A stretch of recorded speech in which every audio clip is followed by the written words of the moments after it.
దేశంలో ఏం పనండి? మీరు ఏం చెప్తారు సమాధానం దానికి? సిపిఐ సిపిఎం ఇక్కడ సంబంధం లేదు. మీరు ఎక్కడ కూర్చోబెట్టి రష్యా నుంచి ఇంపోర్ట్ చేసుకున్న ఐడియాలజీ అని మాట్లాడితే ఎలా కుదురుతుందండి?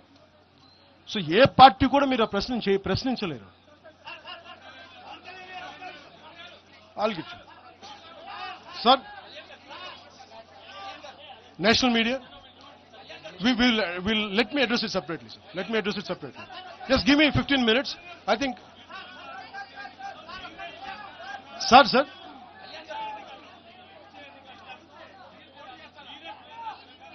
సార్, మీరు ఈ మాట అడుగుతున్నారు కాబట్టి నేను చెప్తున్నాను sir.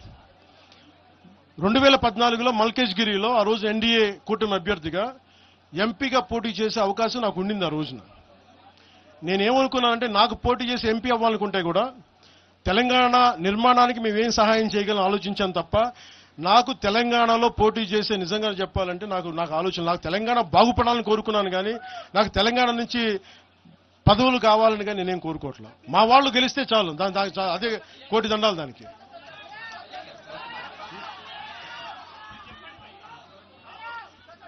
I'll take a last question, sir. I'll speak to you. చెప్పండి సార్.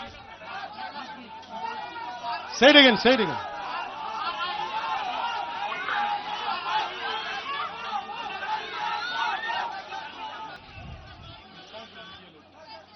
అది మీరు కాంగ్రెస్ నాయకులను అడగాల్సిన ప్రశ్న సార్.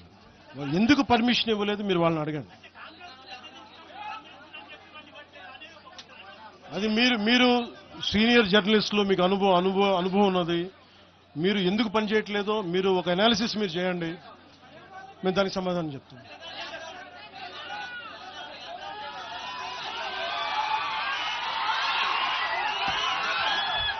లాస్ట్ సో మీ అందరికీ మరోమారు ధన్యవాదాలు తెలుపుకుంటాం.